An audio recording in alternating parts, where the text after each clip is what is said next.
for the Mad Scientist Podcast. This week's episode, the military-industrial complex. Hello, listeners of the Mad Scientist Podcast, here with a very special episode tonight. If you can't hear the dulcet tones in the background there, we are coming live from my bedroom, Marie's second room, and on the beat with cops. Bad boys, what you gonna do? That's all I got. That's all we got. So today we are interviewing a listener, a good friend of the show, and who is a police officer in a major city. Mm-hmm. And we are going to talk about militarization. We're going to talk about policing. We're going to talk about everything we can think of here on this week's episode of the Mad Scientist Podcast. So why don't you give us a little bit of background on yourself, Rich, here? Hi, I'm Rich. I come from a major city. I got a few years as a police officer in said city, and I got a few years reserve military time as a commissioned officer. I do listen to the show, and last week when I listened to the military industrial complex show, I figured, hey, this is something I can actually talk on. So I got in touch with Chris, and here I am. Let's do this. Yeah, it's exciting. It's not often, usually we have people contact us who are like, I'm really into crystals. Like I can speak to that, but this is cool. This is like the first time we've had anyone really kind of involved in this sort of world. Qualified. Yeah, It's really the first time we've qualified. had a qualified individual. pretty much 100% accurate. So I think that's true. So why don't you tell us? Okay, so first off, last episode, for those that don't know, we talked about the military-industrial complex. This idea specifically of sort of how science and the military kind of come together in an interesting way with industry, with the government to help sort of military war, things like that become big business. And it's sort of a natural progression from science and the application of science. So it really has a lot to do with what we talk about every week on the show.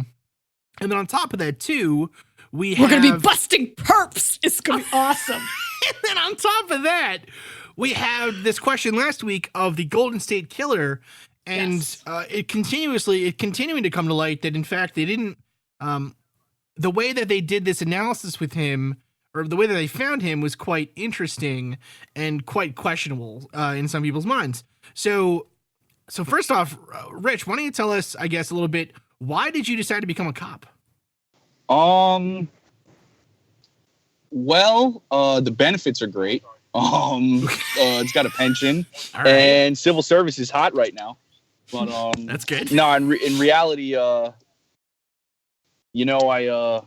like the idea of being out there and enhancing the quality of life for the people of the city I live in. And it all kind of melds together. I know we get a bad light right now, but at the end of the day, all the people I work with, we're all pretty much good people, just trying to help out. Yeah. Well, first of all, thank you for being a first responder and for putting yourself into this voluntarily to serve, which is something that is so necessary and so important and so appreciated, and something that I personally could never do. So thank you. And I think it's fascinating because we were talking to Chris, and it's like we bring up these concepts and we start talking about stuff, and we really do lack a real world base point, right? We lack somebody who actually has experience and has done much of the stuff that we've only hypothesized about. So thank you for joining us. We were very appreciative. Yeah, Thanks for having me. no problem. I mean, it is really easy, I think, for people to, especially for people that are, kind of armchair, I guess, looking at this subject or this idea, right? It's really easy for us to get this view, I guess, of what police work is like, right? Right. Or even more so, say, what we think it should be or how we think it should work. But really, the on the ground stuff that happens makes it much more challenging, right? I mean, I have no idea how I would react I've probably been in like, a handful of fights. Like I can count on my hands the number of fights I've been into in my life, right? I've been in more fights than you. Probably, yes. But it's like, but it's kind of the same thing. Like, I don't know how I would react in a really dangerous situation, right? So it is, I think, easy for a lot of people to say, well, whatever, the cops should be doing this, the police should be changing this, whatever. But on the other hand, you have the reality of, this is a real job. These are really dangerous things you do. So it's hard, Yeah, yes. Definitely. I just happen to be able to work with a great group of guys, and, we all have the same mindset, and, we've all been out there. We all have pretty good experience, and, we all, like, these dangerous circumstances happen, but, I have trust and, the same, tactical experience as everybody that I work with. So, things are pretty easy for me out there. And you're right. It is easy to, easy to Monday morning quarterback and everything. We do it too to ourselves, but, at the end of the day, we serve a public function, and, we try to do the best we can. Sure. So you also have background in the military as well. Yes. Right? What kind of, I guess, what is the same, what is different between, say, policing and, military kind of work, or I guess military drilling? I don't really know. I know nothing about either. So what am I asking, right? I don't know nothing. So, the police departments around the country try to fashion themselves as sort of paramilitary and as far as rank structure and things like that. But like my job in the military, I'm an executive officer for an infantry company. It's very different than being a police officer. Two different outcomes. Infantry companies are think kind of Call of Duty, kind of like that sort of thing. Like where I think the doctrinal way to say what the infantry does is close with and destroy the enemy in close combat. And police department obviously that's not what police departments do. So it's two very different jobs, but the discipline and the how to handle certain situations, and how to keep your cool. My prior military experience definitely helped me in my police career. Wow. Yeah, it's sort of the, I think actually the operative word that you said there was enemy, right? That in the military, really, like, that's what a military is for, right? Is for protecting the homeland against the enemy and those that want to do us harm.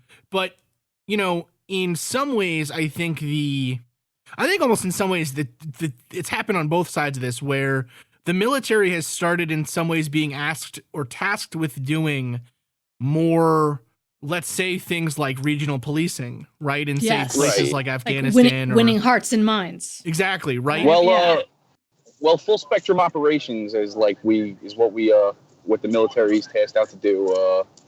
We have 5 core full spectrum operations: offense, what you think of when you think like Call of Duty stuff; defense, or rather 4 full spectrum operations: offense, defense, civil support, which think like Hurricane Katrina, and then stability, which is like think of like Iraq, after mission accomplished. You know what I mean? So the military does a bunch of different facets, like when we're either sent overseas or deployed stateside.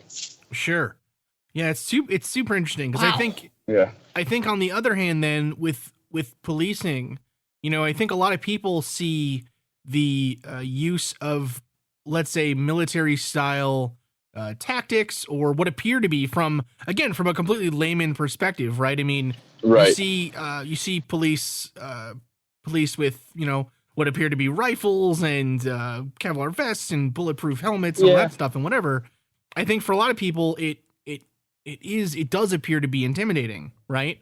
But I wonder, kind of, I guess, the difference, I think, still is that view of, if you're a police officer, you're helping out fellow citizens, right? You're keeping them safe against those that would do them harm, but those people doing harm are still fellow citizens, right?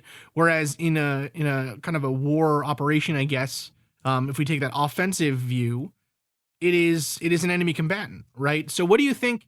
What do you say to people who, I guess, wonder about the militarization of the police, or do you see the militarization besides just that structure, like you said, with with tactics, with supplies, with funding, with mindset. Yeah, I would say with like general mentality. So there's different variables to look at here. So a lot of big police departments are harping on the community policing outlook right now, which is to have a soft uniform and respond to community complaints, community really have that allegiance with community and whatnot, because that's basically what we're there to do. We're there to but going back to what I was saying, so like you have that whole community policing outlook, your local beat cop, and that whole enhancing the quality of life for the community you police, combined with you think about like the 60s and 70s, you have like riots in all the city, like the civil rights movement and all that stuff, and all these riots and stuff, and that's what brings in like your militarized riot units and tear gas and stuff. And then think like the North Hollywood shootings in the late 90s and in Hollywood and everything, and that brings in like oh wow, we're walking around in soft vests with handguns, and the perps are using Kevlar vests and assault rifles, like that we need to up our armament and our armor in order to match with the perps and everything. So like it's a combination of putting on that friendly appearance with being able to enforce the law and keep tabs on or keep up with the perpetrators, because ultimately we're there to make sure the perps see justice and the people have a comfortable quality of life. Yeah, it makes it, it's actually interesting. I often wonder, like, this is a super nerdy way of thinking about this, but I often wonder about, you play like the Batman video games, right? You're reading Batman comics or whatever, and it's like, they got to deal with, the GCPD has all of these, Killer Croc things to like, the Killer Croc neck things to keep him down and whatever, and like bad guys. Well, like, okay, besides like the easily identified bad guys, like a giant crocodile coming out of the sewer or whatever. Easy identified. But like, I guess what I'm saying is, it does make you wonder. It's kind of that mix between, say, what's the word? It's that mix between, you need to be prepared to do your job successfully, but at the same time, you do have to appear to be, someone that's approachable for like a person, right? Because I mean, of course. I see a beat cop on the street, whatever, in his clothes or whatever, or I see a cop car on the side of the highway. If I need help, I'll stop and ask them. But for I think a lot of people, that is intimidating still, and I think for a lot of people, really in lower income communities or whatever, like it is intimidating because they've had bad experiences. Yeah, but it's interesting though, because I guess I wonder, like, what would you do? I mean, you haven't been doing this you've been doing this for a long time comparatively to me. Yeah. Right? And Marie. Right. Comparatively to the video games. Marie got kicked off the force almost immediately. Although we've been playing video games for quite some time. Right. What do you think could be done or should be done, let's say, to improve, I guess, that more friendly view of the police? And again, this is just my personal opinion. Yeah, of course. But, we're out there, and it really, like, you can have a hard stance on crime and still be a person. You know what I mean? Like, the problem I felt like with big cities, in the past is just that too much enforcement without putting a too much. You know what? Like, if you give out, you don't. Oh, this is such a complicated issue. So, you really need to weed out like the real problems in the neighborhood. So, like, getting to know the people that you police and everything like that, and what their issues are, and all that kind of stuff, kind of builds like an intelligence sort of network kind of thing, because you're networking with the people in the community and everything, and they're once that trust is built, then they're going to tell you who's dealing drugs, who has guns, who has who's doing illicit things in the neighborhood, and just taking care of the people in your neighborhood instead of like, just blindly going in there and writing tickets all the time and stuff like that. Like that really, in my opinion, that's what really, that's how you get progress. Like, you're not you can't, you're only as good of a cop as the people you talk to, because your eyes can't be everywhere. So once you build that trust, that's what helps you, make these quality arrests, and ultimately, I keep harping on it, but enhancing the quality of life for people in your city. Right, absolutely. That's so hard, because it just seems like it's so much with that and the military. There's just so much gray area, right? There's so much like times that you are trying to interpret situations and you're just reacting and having to learn and to take in all this stimuli, punctuated by probably moments of like sheer terror. Like that's a lot. That's a lot to take in. Yeah, well, it's just I really believe, and the people I work with would totally agree that just what we do is really just like familiarizing yourself with the human condition and really kind of becoming a master of it and how to deal with it and everything. Because really all we're dealing with is just, people at their worst moments in their life and stuff like that. And just trying to, apply, what the law says we have to do, as well as, trying to look for the most peaceful outcome in order to rectify a situation. Which is really important. Like you said, you are governed by institutions and by the law, which is a huge, I think to me, that's sort of the backbone. That's the skeleton of anything, of the military, and how we look at, our armed forces and services abroad and domestically, and then police. So one of the things that we're thinking of and talking about now too is sort of the privatization of the military, and really that they aren't held to the same sort of standards or the same structure as a serve and protect, or an army, a navy, an air force. Something like a Blackwater is they're mercenaries, basically. They're bought and paid for on a certain scale. So yeah. Before we talk about Triple Canopy and Blackwater and Cry and all that kind of stuff,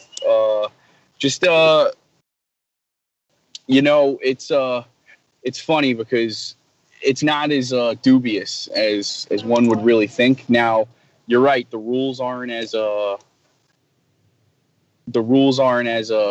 written in stone like the Geneva Conventions are with uniformed armed forces and stuff like that. But when you talk about these private military companies and everything like that, basically what happens is Congress regulates the amount of active duty soldiers you're allowed to have.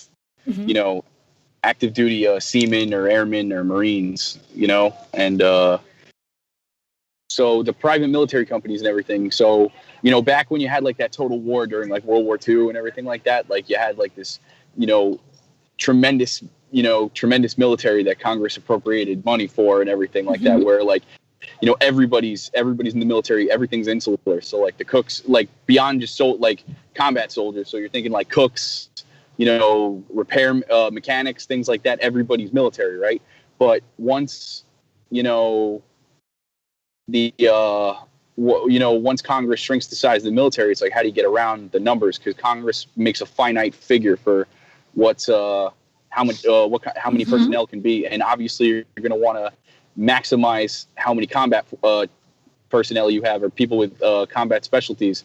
So the cooks are going to go by the wayside. So that's where you get these private military contractors, whether they're so when you're talking about things like a lot of cooks are contracted even on posts. Like in my career, it's very rare you see actual at least my experience has been very rare to see actual cooks that are soldiers and everything like that. And it gets into now, what are these PMCs like Blackwater and stuff? Well, when you have a finite amount of combat power being like personnel, You know, you can't be designating like platoons of soldiers, of infantrymen to go out and guard like congressmen and things like that, or do like site security or embassy security or things like that. So that's where these guys come in. You know, they hire these private guys, and the law hasn't really caught up with it yet. So they're kind of like a gray area in you know, in foreign policy and everything. And what happens is, you know, a lot of these guys are, you know, they have a prior military experience, whether, you know, maybe some of them are like special forces and stuff like that. And, you know, they're used to doing what they do when they're in uniform, and now they're not. And, you know, the like I said before, the law hasn't caught up, but it's not it's not like a Metal Gear Solid 4 scenario where it's like, you know, the PMCs are taking over the world or anything like that. It's more just how do we skirt the law? I like your analogies. I think that's pretty good too. No, but I mean, can't you, in that the scenario you just put forward, right? Basically, you're making the argument that war has changed. Like World War I, World War II, there was a very clear, right? There was a clear and present enemy. Well, there was an end. Well, there was an ending. And there was in an sight end. as well. But Think all of a about sudden, it now, what's your clear and present enemy? Because, you know, America does a very America and the American people do a very good job of creating that. Yes. Creating good versus evil. Yes. Well, I'm just saying, even perceived. I mean, whereas warfare isn't necessary. Clausewitz defines warfare as diplomacy that when all other means of diplomacy are exhausted. So, you know, it's basically just one, you know, state with different ends than another state, you know, and talking has failed. So, you know, you can't really paint good versus evil. I mean, it's easy to say the Nazis were evil, you know, because they killed people by the millions, but yeah, because they're done. But no, I would just say, in perception wise, right. you had a draft, you had a lot of backing behind sending people to war. Then all of a sudden you move into a much muddier situation, a murkier situation, where it's becoming more televised, right? Like Vietnam, you're all of a sudden starting to see what the ramifications of war are in a lot of ways. And you also, you know, now you also don't have the draft. Right. So you have this limited, you still have people, I think, that haven't,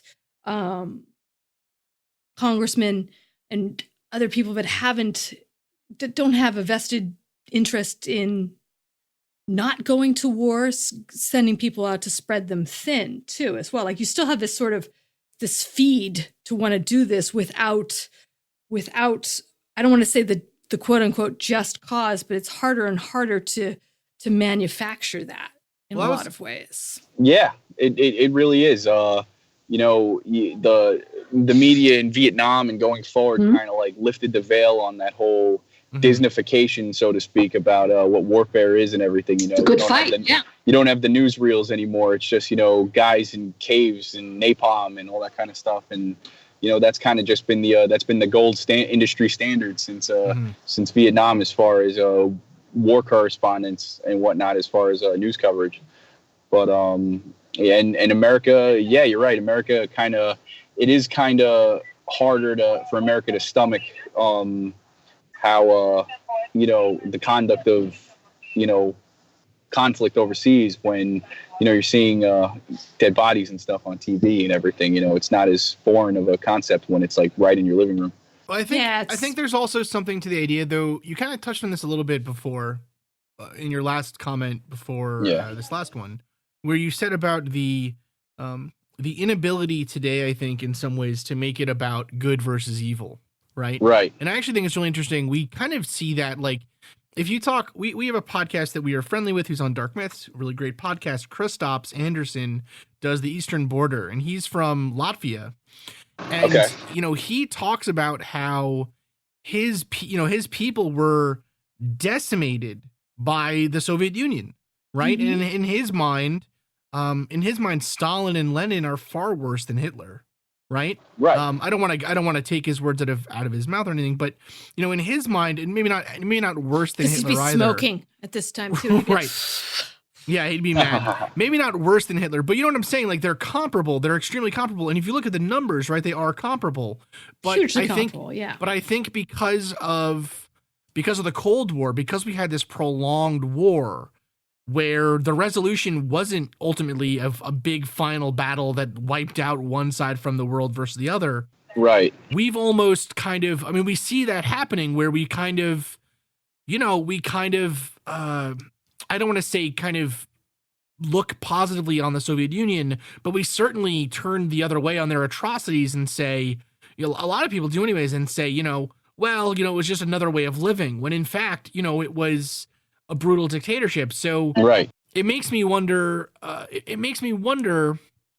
in these instances, though, where if war has been defined in the past as this thing that states do, right?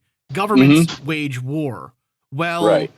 with the privatization of with the private industry starting to go into kind of these realms, I think for a lot of people the concern is whether or not it's justified is that eventually war won't just be something. War will become so terrible and so complete that it won't have to be something that governments do, because if a government goes to war with another government, it would just, end the world, so to speak. Right. So Well, I think what people worry about is kind of, I think, the Metal Gear Solid style, or even, look at the Punisher, right? Look at Marvel's The Punisher on Netflix now. He worked for this. He even worked within the government, but then turned this into, say, this private contracting thing, right? So I think for a lot of people, the worry is that maybe they're not doing it now, but they could if they wanted to, right? That they could be used for these clandestine operations and things. But as far as like saying to the that I don't know, Facebook is going to go to war with Google. Like, is that like with arms? I mean, so it sounds not as outrageous, but yeah, it sounds silly, but to that it's effect. Kind of to that effect, right? Where what happens if Blackwater does something so egregious to, say, the Iranian military or something, that the Iranian military decides to declare war on the United States. Right. Does the United States say, well, it wasn't us, it was Blackwater? Is Iran then at war with Blackwater? You know what I'm saying? That is the kind of interesting questions I think. Yeah, I mean, I can't comment. Like, I can't comment on how diplomacy would play out. It's just like it's all really complicated. But sure, I can tell you right now that if an American PMC, goes over and like commits some sort of atrocity or act of aggression against a foreign military or foreign entity at all, they're gonna hold America to the America to the standards, yeah. As far as all the laws of war and everything, and like Geneva Conventions and whatnot, those PMCs, if they get caught, they don't have the same protections under the law as like a soldier does. Like, soldiers are required, by the Geneva Conventions. Prisoners of war are required a certain level of dignity and respect and care that PMCs, they're just criminals, in that instance. Like if I'm a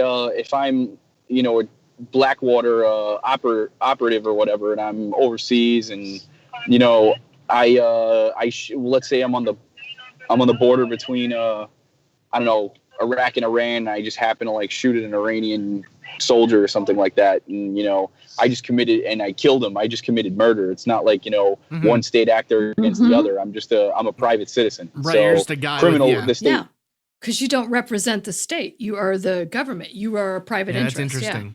Yeah.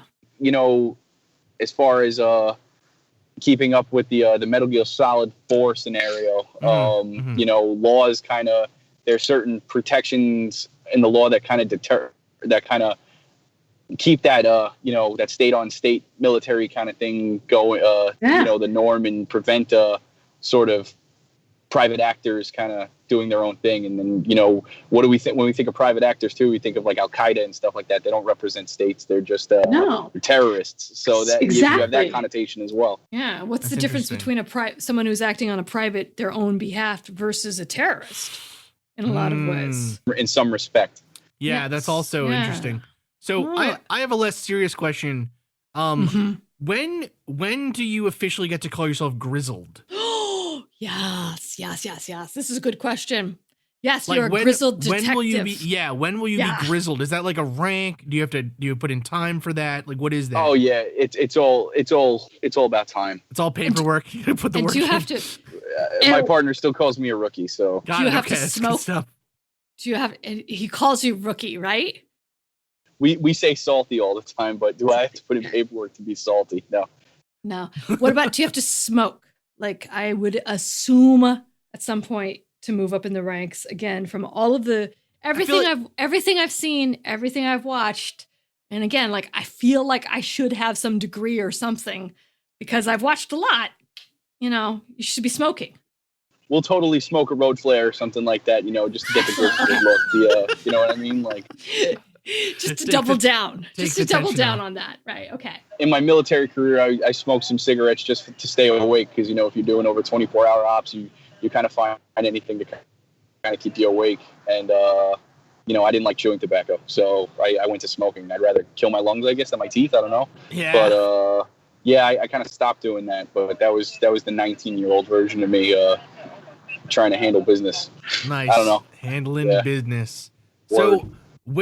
So what would you say, I guess, is getting back to like more, I guess, semi-serious questions or ideas? Sure. So like, okay, these other ones. This is people have these wacky, obviously you listen to the show, we've, people talk about crazy crap all the time, right? Mm-hmm. But like one of my favorites, or one of the things that I think is so interesting with this idea of the military industrial complex is that the government will eventually get all of its stuff together, will take over the continental United States by basically police forces.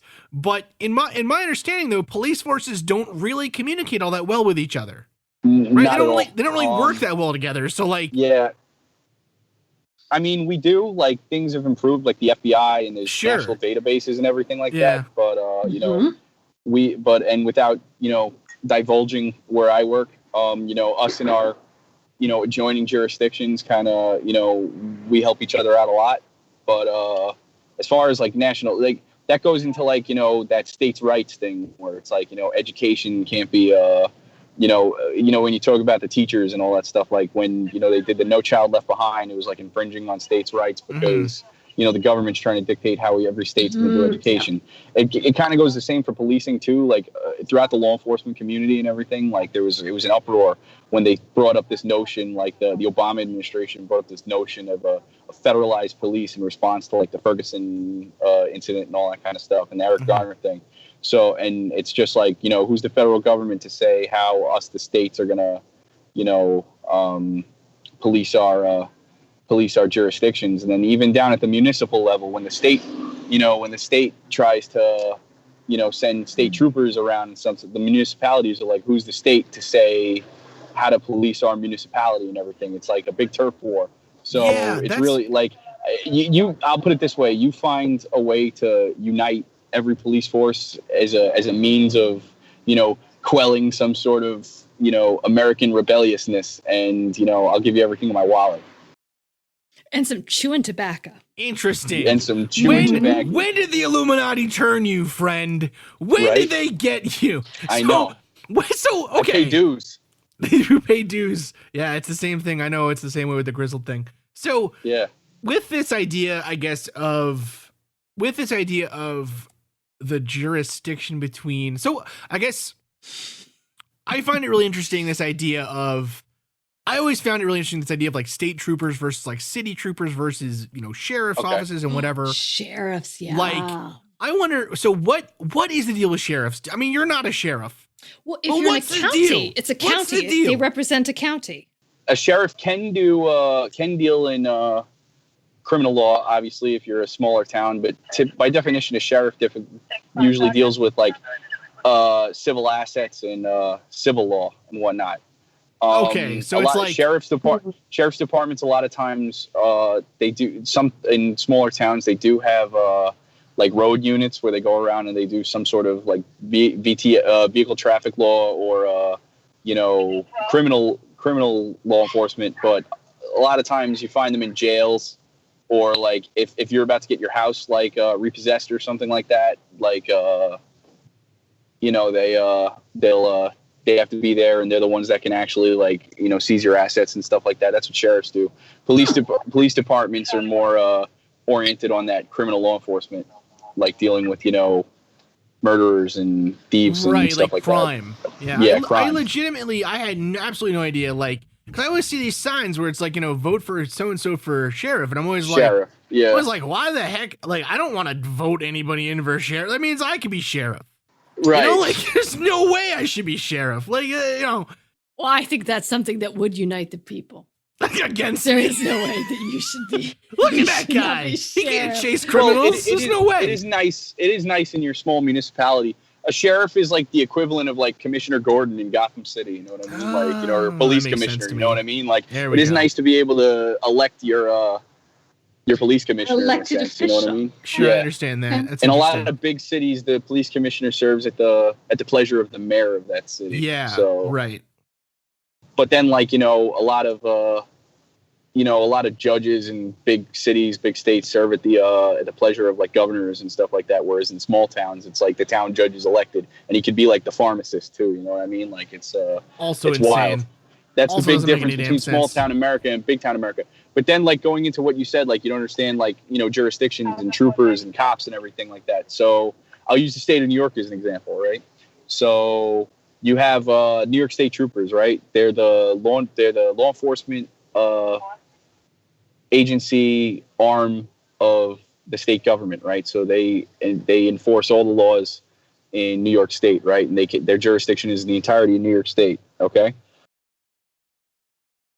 You know, so on the southern end of New York State, you have the New York City Police Department, the largest police department in the country, and you know its jurisdiction is the 5 boroughs in New York City, right? And then let's say, like, I don't know, all the, like, for argument's sake, I don't know if they exist. If they do, cool. You know, up in northern New York, like, you know, think the miracle hockey game, America versus Soviet Union. You have Lake Placid, which is a town of, like, I don't know, 5 people. Yeah. But and they have their police department, right? So the idea that, you know, police departments get upset about jurisdiction and, you know, how do the troopers know how to police, because, you know, Lake Placid is a different place from New York City, and you're dealing with different law enforcement. You're dealing with different you know, different people, different groups and stuff like that. So it's almost like, you know, who says this trooper that's from all the way up in Lake Placid knows how to deal with a major American metropolis. Well, you know what I mean? Like, you know what? I've got a question though. Go ahead. How does the Port Authority come into that? Like, what is like the police? Is that Coast Guard?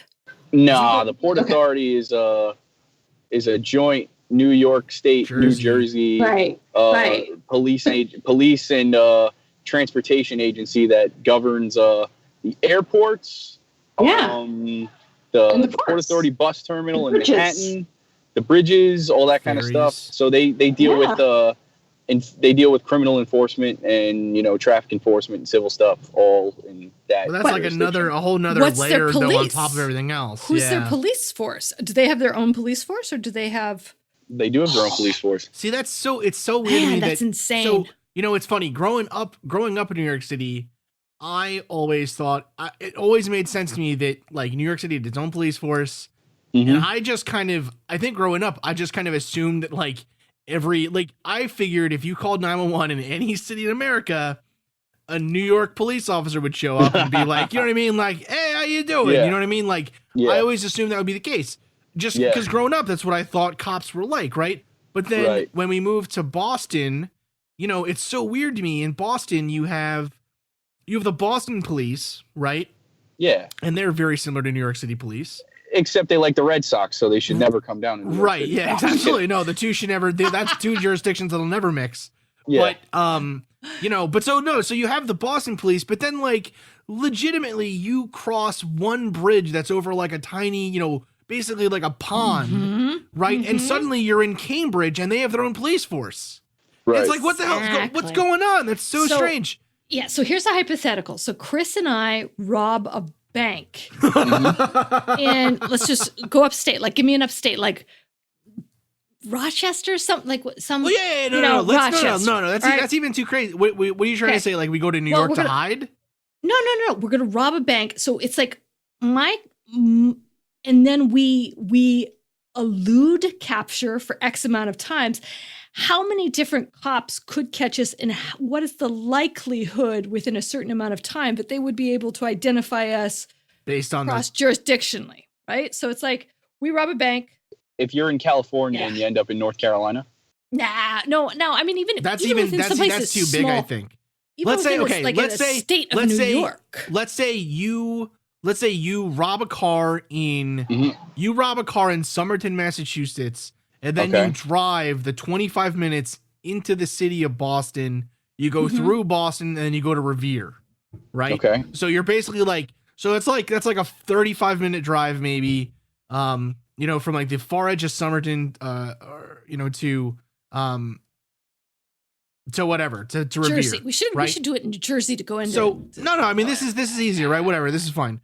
So could I get caught? Let's say if I get caught, stopped. You get stopped. What's the likelihood of the cop where you are knowing about what you did from where you started? Yeah. So I get caught. I get stopped in Boston, but I committed a crime in Somerton, or I committed a crime in Medford, or I committed whatever. Yeah. Yeah. Well, without getting into too much of the technical stuff, if you're wanted for a major enough crime, it's going to be that's going to be put on blast to all over the country. And if you get stopped and they happen to run your information and everything like that, it'll pop, and then it's a matter of notifying the police department that stated they have that has the criminal complaint against you, and them having to come to your jurisdiction, and they get permission through your police department to effect whatever arrest warrant or whatever, or effect an arrest, and then they take you and they extradite you back to whatever jurisdiction. Interesting. That is interesting. So no, it seems so weird that you could, or I guess not weird. It doesn't seem weird. It seems interesting though to me that in times when, say, criminals play the game though, to kind of prolong their time. So, for instance, Charles Ng who was a serial killer who was working with Leonard Lake, and he basically played the Canadian. Like, he got caught for shoplifting in Toronto, right? And Canada was like, no, he has to serve his time in Toronto for stealing before he can go to America to be charged for kidnapping and torture and rape and murder. Well, right. Yeah. And so they made him stay in Canada for 10 years or something wacky. And he kept prolonging his trial over and over again, whatever. And then finally he got to America and they put him in jail, whatever. But it seems so interesting. Could the same thing happen? Let's say could the same thing happen where you do that, where it's okay, I got caught in, I got caught in Connecticut, but I'm wanted in Rhode Island for a much worse crime. I'm just going to stay in Connecticut for as long as I can. Well, it depends on... which is its own sort of prison, but seriously, it's okay. It all depends on, everybody's allowed their due process and whatnot, but it all depends on what each jurisdiction is willing to do. It's really a case by case kind of compromise kind of thing. So yeah, if you get caught for doing a robbery in Connecticut and you're wanted for murder in Massachusetts, they could a lot of different things. Connecticut can just extradite you to Massachusetts to serve out your time, or you have to do your time for the robbery in Connecticut, and then, upon completion, be extradited to Massachusetts. And all this time, you got, if you elect to go on trial for certain things, then you got to go through trial in Connecticut before trial concludes, and then you can be extradited to Massachusetts for trial. Because, the Fourth Amendment, Fifth Amendment, all that, your the Bill of Rights and whatnot kind of protects you, and I don't have my con law book in front of me right now, so bear with me here. But basically the Bill of Rights protects us from government intrusion and whatnot, in the sense that, you know, you're going to have your day in court. You're going to get to exhaust all options before we put you in bracelets and put you behind bars and stuff. So, you know, that all plays into it. Like, I've had several cases where I've testified at cases where, you know, the lawyer is hired, basically the guy's caught dead to rights for different crimes, and the lawyer's basically just hired so he can think of different ways to keep this guy out of jail until eventually he goes to a trial and then finally gets put behind bars, you know, especially if he's not in on bail. Yeah, it's interesting. Yeah. It's fascinating. Yeah, it is. I mean, I wonder. So, Chris, it's doable. It's doable. That's all I'm saying. Yeah, there's a chance. Sounds like there's a chance. It's probably not a very good one or a very lucrative one. No. But I'm just saying, this whole podcasting thing, you know, washes out. No, I think we're going to do better selling supplements, Marie. Totally. You know what's weird? What's interesting actually is I can't think of a podcast where they do have like actual police on the air talking about their experiences and what they think and stuff. I feel like that'd be awesome, right? Like cop talk. I don't know what we'd call it. Probably not cop talk. That sounds terrible.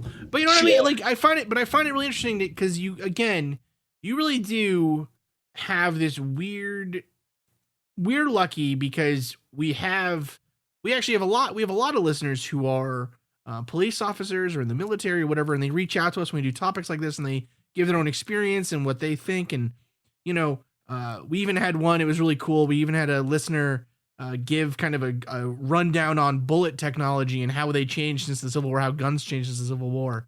Right. We did the episode on the Civil War surgeries. And, you know, so it's cool in that sense that we do get to interact with people like that. But I think it's so weird though that, you know, if you don't have like a friend who's a cop or a family member or something, you might not ever, it's the same way with scientists where you might not ever interact with one of them. And so you really have no idea what it is that they're doing or what they think, how they feel. And so it's kind of, I think in the same way, the same kind of problem, I think it's obviously for different results or different ways really, but just I think in many ways, the problem of the public not trusting, let's say, police jurisdictions or police officers in some cases, it's very similar. It comes from a very similar place, I think, of people not trusting or understanding medical science or climate change or whatever, where, you know, people don't have access to these individuals to talk to and actually hear them as real people. And so they just kind of discard them. It's just easier to think they're this big monolithic group, right? Yeah. I would argue that the more you get to know individuals, regardless of who they are or what they do, the better understanding you have of the plight, right? It's sort of like it's like on my end, like you know, I don't think of, you know, I hear all these like great things that they're doing in science, and then I remember my crazy friend Chris and all his going for his doctorate and everything like that. And I think, really, though? Science is a person. Science is a person. Cops are people. Like, you know, Black Lives Matter. They are people. Like, there's a lot. I think that the thing that's hard is that you can get so separated from what brings people together, right? It becomes even harder to make that connection. And I think that that's what's so interesting about this to me, and about talking to people and doing this podcast about just all sorts of things, is it's like, for all of these assumptions that you make and these topics you talk about, there's people's lives, and everybody's lives and story is different. And but there's something there that has some commonality that we have to be able to find and identify just so we can keep going. So I think it's fascinating. You know what, actually, this is kind of funny. I always see this on Reddit, and I always get like a little weepy, and my wife thinks I'm such a big weenie because of it. But there's this big weenie. I'm telling you, but there's this picture of, it's a cop who, I don't know where he is, I don't know what the deal is, whatever, but it's this cop who he's sitting there and he's eating chips and drinking sodas with 3 kids, and it says, you know, these kids, you know, they don't have dads at home, whatever. Their dads are in jail or something, whatever. I don't remember exactly what it is that they say, like why they're gone, but like basically like it's making the point that, you know, this dude is going out there every day. He eats chips. He drinks soda, he plays basketball with his kids, he hangs out, throws a football around, whatever. And, you know, it's like, that's the kind of thing where I'm like, damn, dude, like that's the exact kind of person I would want to be a cop.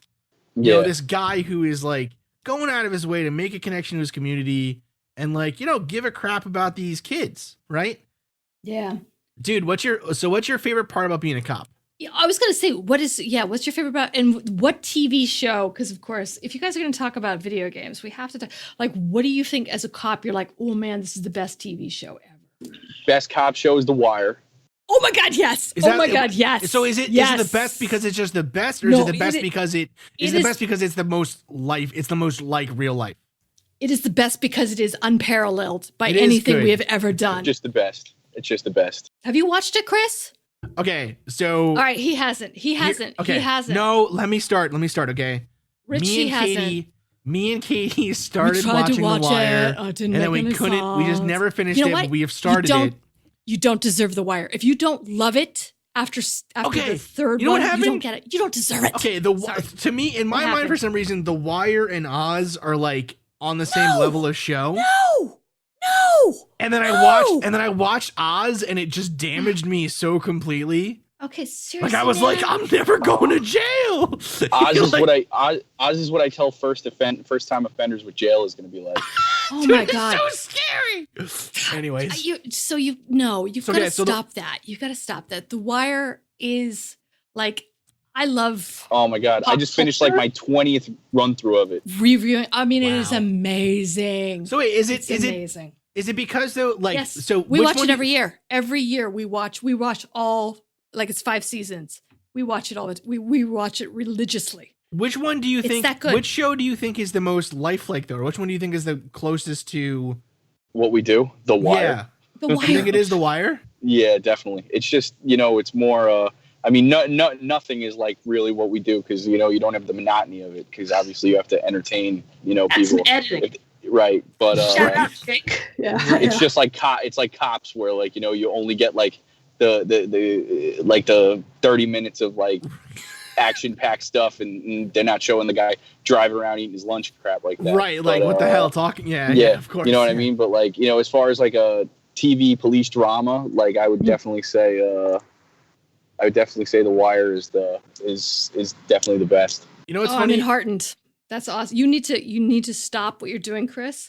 You need to put down this Harry Potter nonsense that you've been feeding yourself. Watch The Wire. I have a favorite episode of Cops, and it's one where the cops are like, they get a call, they're in Florida, it's like the middle of the day. They get a call in Florida, of course, and they say they get a call that there's some guys in someone's backyard making like noise, whatever, just being rowdy, whatever. So they get there, and it's this guy, and he's like hiding behind an air conditioner. And the cops are like, sir, we're getting a call that you're making noise, that you're like undressing yourself, whatever. And he's standing, he gets up and you can like see his pelvic bone. So he's clearly not wearing pants. And they're like, sir, are you naked? And he just goes, ain't nobody naked back here. It kills me. Every time I come out of the shower naked, Katie's like, Chris, and I'm like, ain't nobody naked back here. It's so good. Anyways, classic. So so that's your favorite one. What is your favorite and least favorite part about being a cop? Best part is the people I work with and just interacting with people all the time. It's really never boring. We always have a good time, and we're out there doing the right thing and doing what we got to do, and it's always a blast. Let's see, worst part. What's the worst part? Pure unmitigated fear. That would be mine. No, mine too. That'd be mine. Sometimes the boredom, like you're like, I know it sounds contradictory to what I said with good part, like when we're out there, we're doing something, whether we're doing an operation or interacting with the community or anything like that, like that's always good. But like if literally nothing's going on and we're just kind of driving around and absolutely nothing's happening, like that's kind of lame. Then it's like, where are we gonna get coffee next or something like that? Honestly, know what I mean? I wonder about that in terms of, say, those cases where things do go wrong, right? where someone gets shot or someone gets arrested incorrectly or whatever. Mm-hmm. I often wonder because because we've talked about this before where it's like like I obviously like knew cops growing up. My parents' friends were cops. A lot of them, a lot of my uncles and aunts and whatever were friends. Whatever. So it's like, but yeah, that boredom aspect of it, like it makes me wonder. You might never see a big call for like years, right? Mm-hmm. Especially if you're in a small town or something, and then all of a sudden you get a call that something is really going on. I could definitely see your adrenaline spiking. Like I think, someone making, say, a rash decision because they weren't trained enough or they weren't given enough constant kind of, maybe not constant drilling, but you know what I'm saying, right? Like, Yeah. I don't know, like I haven't, crap, you know what I mean? Like I haven't made a pizza in like months, and I bet the next one I make is going to be terrible. You know what I mean? Because it's like you just haven't done it in a long time. Yeah. It's going to be the same thing with anything else. And to me, I think with policing and with kind of responding to big calls like that, like you have got to be on it all the time, and that's why it makes training so important. Yeah, well, that's one of the differences between that's one of the differences I've experienced between my time in the military and my time in policing, as far as the American military wins based on practice, in the sense that you're always drilling contingencies, basically. So it's like you get into a firefight or something like that, and there's it's like, how do you react to direct fire contact? How do you flank and stuff like that, to those effects? How do you conduct these battle drills and whatnot? And there's small pre-scripted ways kind of like to handle all this stuff. And just when it comes to policing, you're really trying to manage the human condition. So it's not, and